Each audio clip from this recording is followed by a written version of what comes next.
Liverpool extend their lead at the top of the Premier League table after winning 4-0 at Bournemouth. This was a match that seemed at first that it might not go so smoothly. Both teams came to this match having big injury crises. Both teams were missing around 10 players each. Bournemouth started quite quickly in the first half. For the first 5 to 10 minutes, exerting a lot of pressure, winning corners, getting close to the goal, and Liverpool had to defend quite compactly. But after that initial flurry, Liverpool started to exert dominance both in possession and territory, but they couldn't get it. But they couldn't get that goal. It didn't help that it was very windy stadium. Of course, it ended up being chaotic for both teams. Situations where having to be precise, but anytime the ball gets caught in the wind, the ball ends up flying overhead.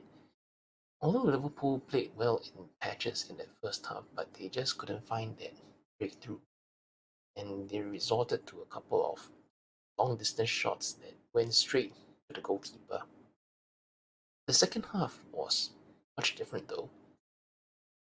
Early in the second half, it was a nice, very composed, one-touch passing combination that set Darwin up for that one-on-one chance with the goalkeeper, placed the finish into the bottom corner, and it's a 1-0 lead. And eventually, as it transpired, it was a lead that never really came under threat. Liverpool defended well, and they also attacked well at the same time. Then once that second goal went in, third goal came, match secured for Liverpool, and a very nice, healthy scoreline, the points and the goal difference. Darwin getting the goals that he did was definitely very important for his confidence. He had come into this match on the back of a goal drought, something like 1 goal in 16 matches prior to today. And his effort is always there as a player, but it's always been missing big chances, often at times in painfully comical fashion.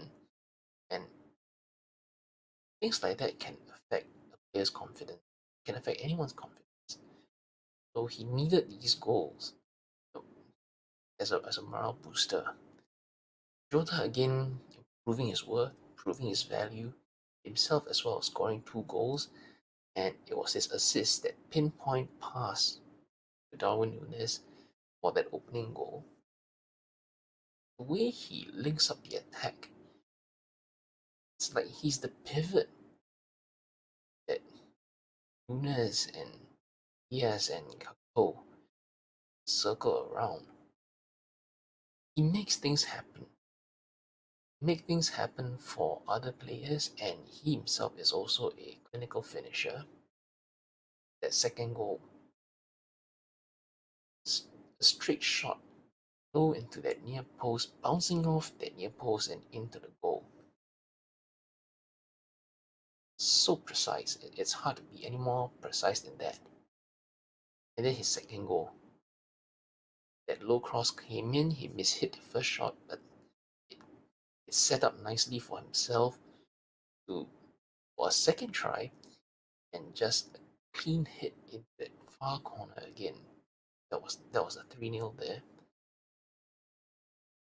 Jota is a very good striker, very good, well-rounded skill set.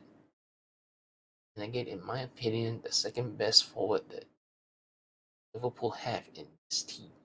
And of course, behind them in midfield, Callister had a really good match.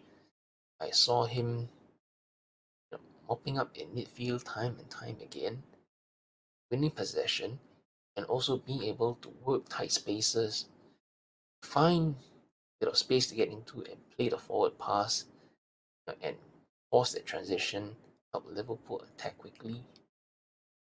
And it was important that he was able to do that because Bournemouth applied a lot of pressure at times, trying to exert their own, they try to exert their own pressure, exert their own dominance, or at least they tried at times in the match, trying to force those high turnovers as well. Overall, as a performance, Liverpool did well in patches.